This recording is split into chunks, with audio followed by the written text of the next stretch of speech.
did, but I also did a genetic test recently. I actually thought of you. We were talking about traditions that we could pass on to the next generation.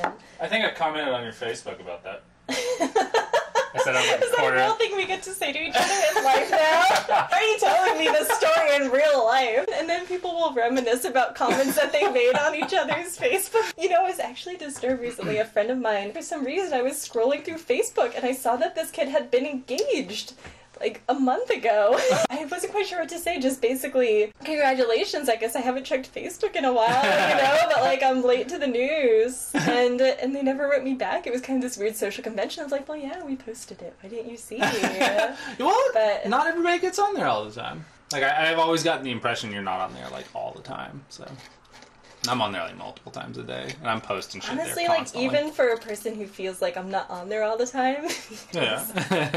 Now we're getting real Let's get real. Let's get it out there. You do post more things than I do, so I assume you're on there more, but because I see that you post so often, doesn't that mean that I'm on there too? I'm just like one of the lurkers. I just see it, like at least you're loud and proclaiming it. I'm one of these silent people. I posted 20 times, but you saw it 20 times. Yeah. That's funny, because I just thought you weren't on there, ever. I see it all. Whoa! There was a song I heard coming back from Portland. We were just listening to the radio, and it was this country music singer. I don't know if you've checked in with country music in a while. Not in probably 15 years. It said to the effect of, "Sit me down where I belong, at the end of the bar with my high heels on." There's a woman singing it. This is a woman. Okay. And then something about, you know, sit me on the couch, and it didn't say slap me around, but it was kind of like... But it rhymed, so I was like, it's got... They wanted to say it, but they like... And then there's a line that actually doesn't rhyme, and so it was as if they really wanted this in there, like this had great significance, but it said, and drive a muscle car through my heart. Whenever I hear these songs, I always imagine, okay, like, who are the people listening to this? And I always think of women, like, who are the women listening to this? This song means something to them, like, oh yeah, that reminds me of my man, like, just, you know, put me in my place and drive a muscle car through my heart. Like, I know that feeling. I've thought that before. Who is this girl? I imagine her too having a big Starbucks cup. She would have like a big like Starbucks like super mocha something. Or like a Sonic Route 44. Oh damn! Remember that? We didn't have Sonic. You didn't have Sonic? We always wanted them. What? Pined for? What did you guys have? You had something. That. There was a Rally's in Virginia. Did you have a foot-long chili dog? It came in its own special tray. A long tube of meat. Yeah, it was a long tube of meat. That just looks like an intestine. You're not supposed to think about it when you eat hot dogs. Ew. You don't want it to be too long. It was like this long, I swear to God. And it came in its own like special tray. Ew, and there was like chili and a long bun. And you've had them before. I've had many. Like, what's a foot? Is that a foot? Yeah. That much hot dog? I mean, after a while, doesn't that just get kind of boring? You're just like eating. Doesn't your esophagus get packed? It's like making me viscerally uncomfortable. Chances are, someone out there is missing arms and they've held a chili dog. I think more people with stub arms have held chili dogs than people without stub. That's a fascinating study. When I was a young gal and I worked at the Burger King drive-thru, there was someone who had come through the drive-thru who didn't have arms and who drove with their feet. Oh, and would then, like, he didn't wear socks. He would then, like, grasp the bag with his toes. With his toes? And then I would go, and this was the most amazing part, I would go to hand him, like, change, like $1 and, like, some coins. You like one put a coin between each toe? I bet that feels really nice, though. That should be, like, a type of, like, acupressure. You're gonna try it when I leave, aren't you? Yeah, well, I just cashed in all my change! I don't have any change. Did you really go to Coinstar? Yeah, today. I had to pay rent! Well, I took great interest, actually, because I've been wanting to know where Coinstar is, because I've accumulated massive amounts of change. Safeway? But they charge you, like, 9 cents for every dollar. Or if your bank has like one of these machines, then that was the main deciding factor on like going with this bank. Because so many banks don't have it. For some reason, I thought you were gonna say within living here, like walking distance. I was so close to leaving San Francisco. Keep on hitting the gun if you got to. I got way more. I'll send you home with weed even. Like, thanks for participating in today's show. Here's your little goodie bag, carrots. Oh my God! I'm like, look under your seats. I've got like the secret, like a bag of weed. You could be the next Oprah. I might be, or You could be at least Phil anything you Donahue. want. Maury had way more like respect when we were younger. Now it's like all paternity tests. Yeah, like Teenage boot you camp. say that. I'm surprised to hear that he's still doing his show, or even that talk shows still exist. That was a '90s thing. Some people just watch YouTube. He was watching TV.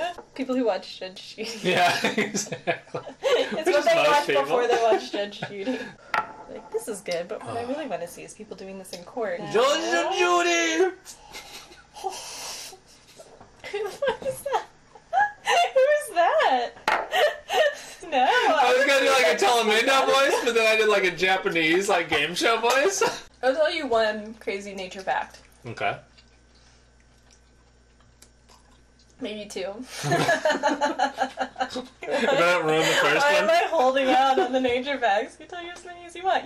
It's about banana slugs. Banana slings? Banana slugs. Banana slugs, okay. Or banana hammocks. That's another banana hammock. Such a gross term. It makes me uncomfortable. You know why? Because I love bananas, but I fucking hate eating bananas in public. Because of the phallic. Yeah. I feel like people are looking at me. You gotta eat it fast. But if you eat it fast, it like draws attention. So this is one of those crazy nature things. Okay. Banana slugs, the way that they reproduce Mm-hmm. is that they're hermaphroditic, and so they have both male and female parts. All of them have those. All of them. And then when they want to mate, they then like link up with the opposite end, and then they pick which role they want to be. The one who is the male, the thing with the banana slug design is that it's so gross. The banana slug penis is way too big, and so it gets stuck in the female, and then she has to eat it off. Wow. Banana slugs. I have a banana slug story. You have a banana It's not slug that good. story. I was taking some visitors on a hike, and I was like, "Oh, watch out! Don't step on that banana slug." No, because you see. Like you jump to the ground, like you drop. Yeah, no, them and grab their literally legs, was like, "Hold on, I like want to." begging them. Yeah, and I was like, "I want to show you guys these. Hold on." Be really careful, and I was like, turned around and was talking to him. I was like, blah, blah, and I turned around and like stepped on the banana slug while I was like being a know-it-all. It was like, and the banana slug literally had like a footprint in the middle, and like head and tail. I bet you felt so bad did about feel really that. bad. I bet you felt really bad. Yeah. But not banana thong. You didn't see a banana thong in the path. No, well, And tell them not to step on that. These are really special. You see these around California. Don't. Just look at it. They're indigenous. Just appreciate it, you know? I've had weird stories with strangers happen to me in life, like San Francisco. Yeah. Like, you know, like Yeah. this one though.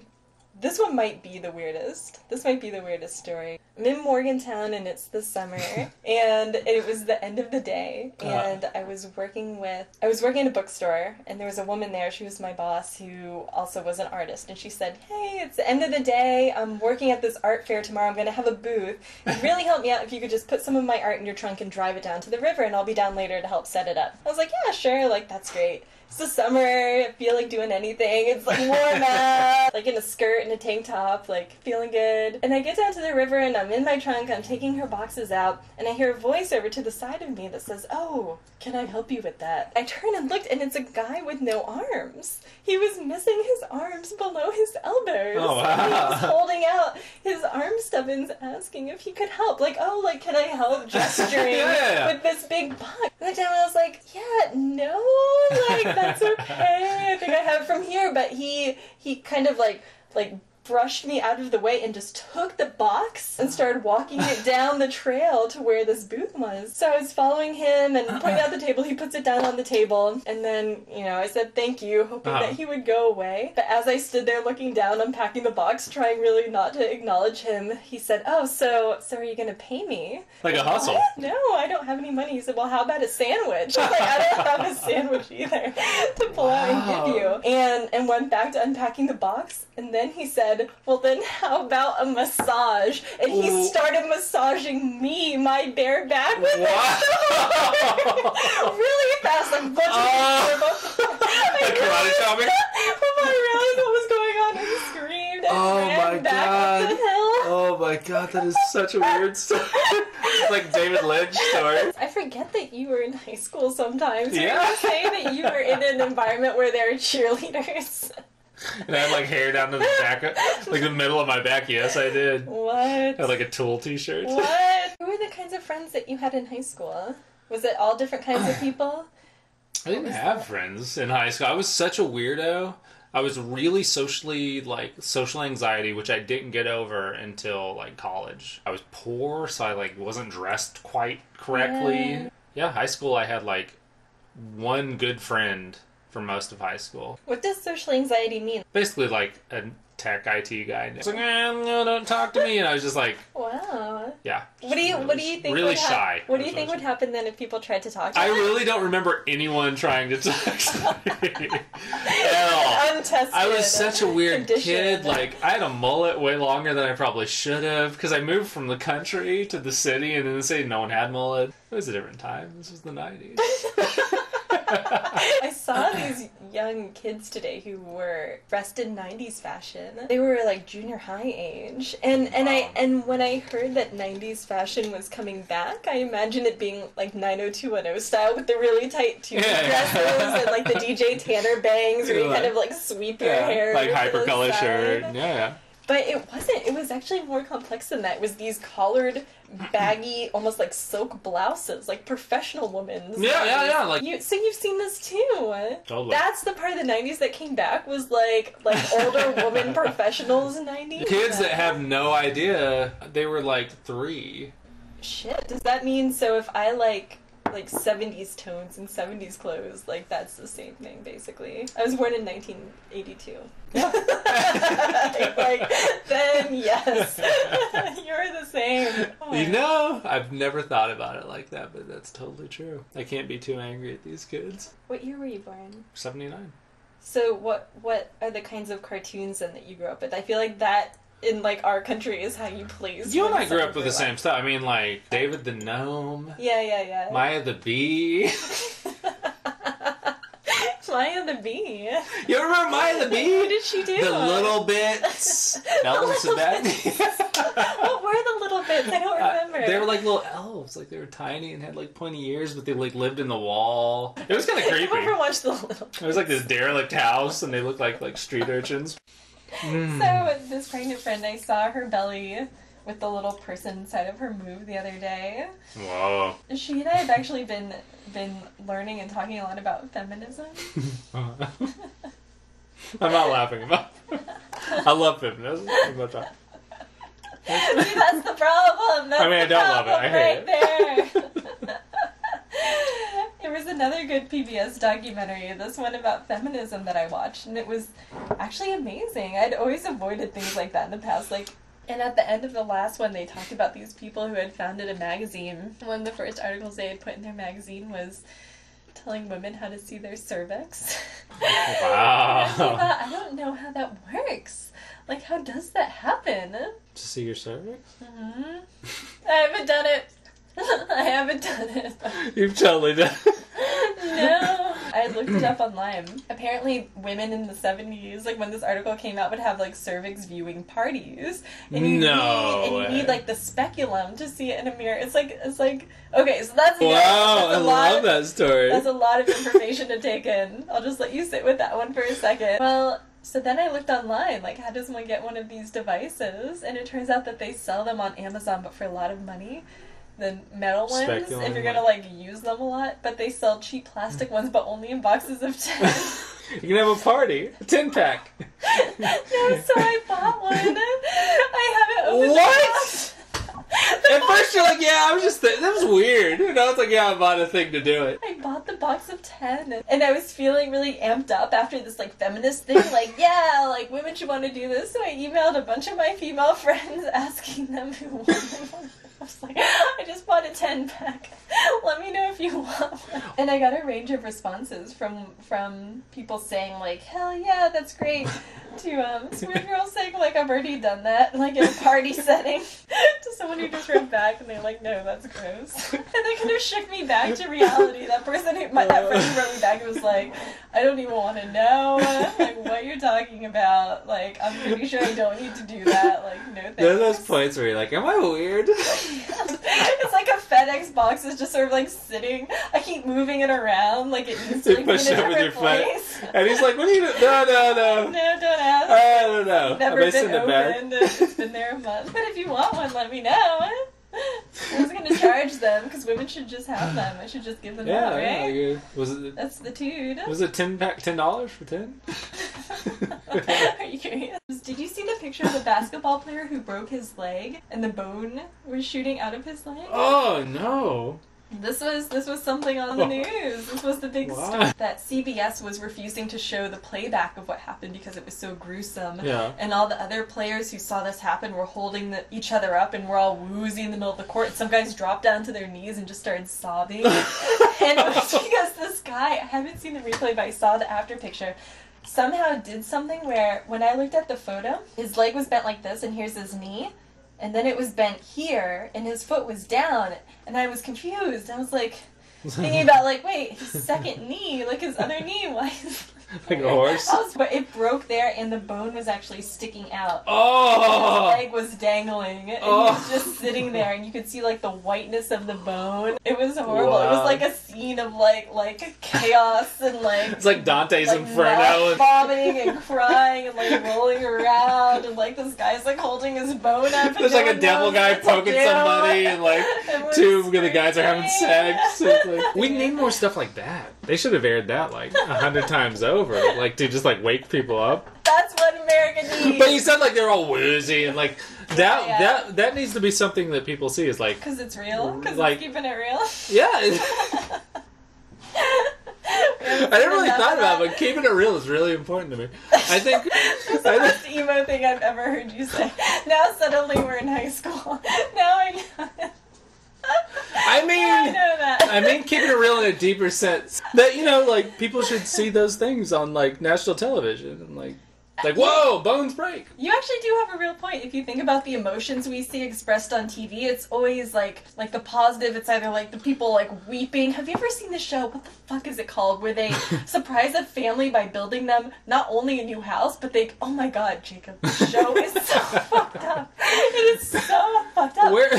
What is it called? What is it called? So they had this poor family with like 6 kids, and the mom like helped out like a soup kitchen.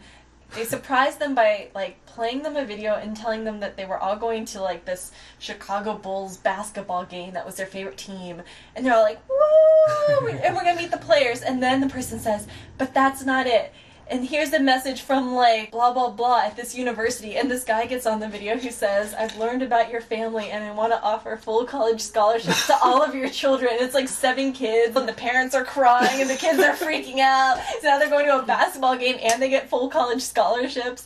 But then that's just to get them away, because then they say, "Okay, then come to Chicago and like here's a limo and you're meeting all these people." Meanwhile, they're building them a new house, and it's not just a new house; it's like a mansion. And inside they put a climbing wall and a movie theater, and all the kids had their own specialized like designer decorated like Dr. Seuss bedrooms, and there's a basketball court in the backyard, and then they get the parents a new car, and then so these people come home after like freaking out and like getting all this other shit, and they present them this house, and it was Christmas. And they had, I'm sorry, I need to get this out. It was so disturbing to me. I haven't talked about it.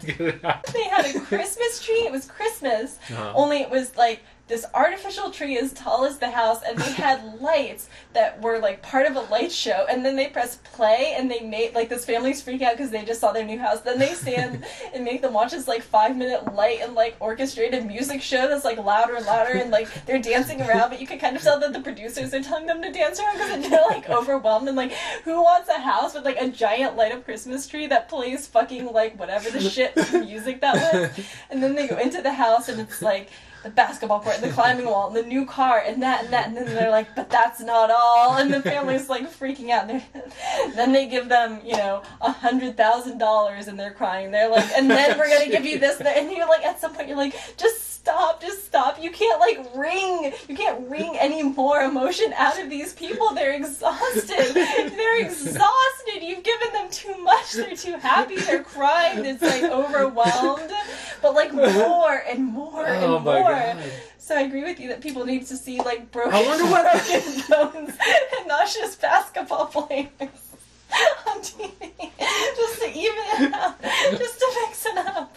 I have to find this for you. I keep trying to think of the name. It's like Next American Family or Biggest Winner. It almost makes me want to watch again and say, like, oh, what are they going to do to this family? The other family got a car, a house, a basketball court, scholarships, and $100,000. They have to top it. What are they going to do to them? They're gonna like have to like put them in danger and save them, like drop them into like the ocean with sharks and like scoop them up right where. They're like, we're bringing your grandma back from the dead. She's like, nah. We'll give you. We're sending you. We to gave you space. AIDS and now we cured it. I'm in an LSAT class now. Mm-hmm. And there was a question that we were working on that had to do with the bill of a platypus. And it was... They have electric bills. They have electric bills. Yeah, That's I know kind of about what that. I was going to talk about. Yeah. What Go do on. you know about... Is this from PBS? PBS videos? After Beavers? Beaver? With the V. Or with Beavers. The V. You can pick whichever one you want. Well, Bieber With a is V? with a V, not the animal. Oh, wow. Or he is an animal, I don't know anything but he's about not a him woodland these days. animal. His hair would keep him warm. I feel like he could be. He could be. He could be a woodland creature. Yeah. No, he wants to get away from his like cute His life. image. Oh yeah. Let's get away from his life. He's tired of living.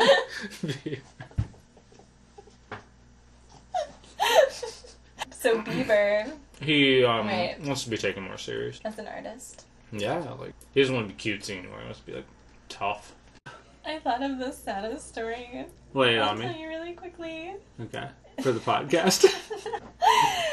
This is for people in Germany. They'll like this one. When I was in 4th grade, I must have gone through a phase where I just really hated to have to like interrupt what I was doing to go to the bathroom, and so there were, like, I would like to say, like, too many times in 4th grade when I was in some activity and I didn't want to go pee, so I just like completely peed my pants with like horribly unsuccessful ways to try and cover it up. So one of them, I was out on the playground and everyone's playing on the slides in the little jungle gym, and I really had to pee, but I didn't want to leave. I didn't want to have You to didn't leave wanna the miss fun I anything. was having. But then I just started to pee. There was nothing I could do, so I quickly slid down the slide and then said out loud, just in general to anyone who could hear me, like, oh wow, that slide was wet. With urine. No. That's not mine. Who peed on this slide? What is it? I think I've always hated to pee. I have to pee again right now, but I don't want to. So if that doesn't... It's kind of a disability. You've had to pee like 12 times. Your bladder is stumped. Your bladder's like the size of like a penny roll. From Coinstar. Or generic Coinstar.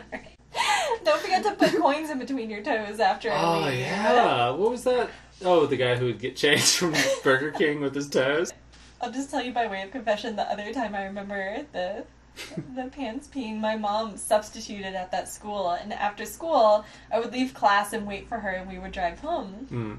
And this day, she happened to give me some change to go, and I could go into the teacher's lounge and go to the teacher's snack machine and get something out. Yeah.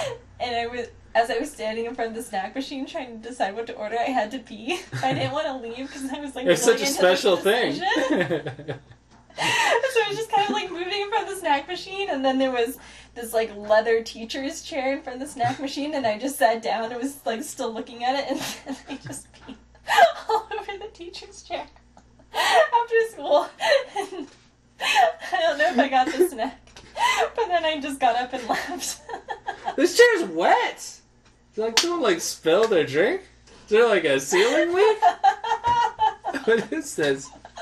Everywhere I sit, I don't understand. I don't know. Well, it happens, right? Did like something melt? Who went into the teacher's lounge after that? It's the teacher's lounge. They see like this like little A puddle pile of piss and like their new leather chair. Like, what is? What had happened? We gotta like stop giving people the key. Oh my god, what is this? That came in that magazine, the Tree magazine. Say it. I want to hear it. The charm of the bourgeois tree. Or when my friend Angie from Montana came back to visit. I remember her. And we went to see Kenner when, at this point, he was living in some apartment in the Tenderloin. Mm-hmm. And we were sitting on his bed talking with him, and then he mentioned the part in the story where he learned that his apartment had bed bugs. So we got up and left, and then I remember being out on the street and a homeless guy coming up to us. At this point, I was kind of overwhelmed on her behalf. She'd been in Montana for a long time, like hadn't really seen this. Yeah, This guy came up with like a clear plastic milk jug with what like, it looked like it was full of vomit, and shook it in our face, asking us if we wanted some. God, you went to his house during the bedbug days. Yeah.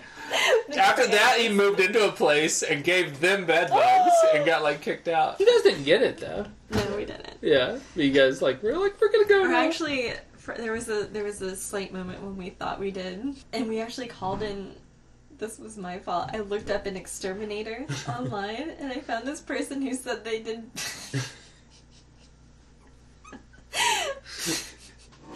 bedbug DNA tests. See who the father was? It's like bedbug Maury Povich. And I called these people, and I was at home. So it was my roommate. This guy shows up at the door, and she said pulled out just some Q-tips and started swabbing the mattress. And then put them in a Ziploc bag and was like, okay, they'll be $175. And she's like, I don't think that's how DNA tests are done. I don't think you rub it on a dry mattress and you get the DNA of what exactly? Yeah. And he was really sketchy, and she asked for a receipt, but he like didn't have any more in his truck and said he would like send one. And then he left, and we never heard back from him, and we tried calling, and the number, it was always sketchy. It was always some weird guy who was like, yeah, like, you know, systems were down, we'll get that right to you, blah, blah, blah, blah, blah. And after a while, they just stopped answering their phone, and we somehow looked up, like, their business and where their business was registered, and it was some abandoned property in, like, Kansas. You had some weirdo in your house, like, rubbing Q-tips on your mattress. Q-tips on your mattress. These stubbly arms. Like hairy arms? Like stumps. You mean stumpy arms? The worst arm stubble. It's like George Michael from like here to here. That would be a different story. That would actually probably be notable. That makes me uncomfortable. That made me want to check my arm stubble. Like, I'm not one of. Am I the girl with the stubbly arms?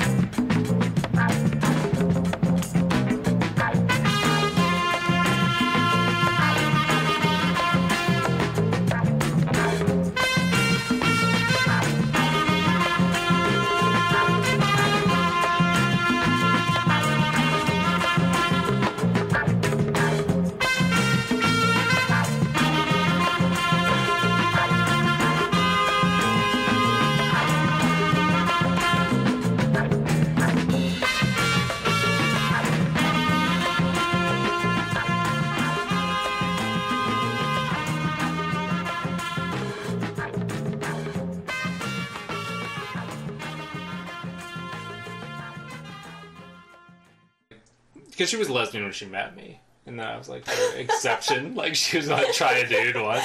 Is that like the first sentence of a really bad book?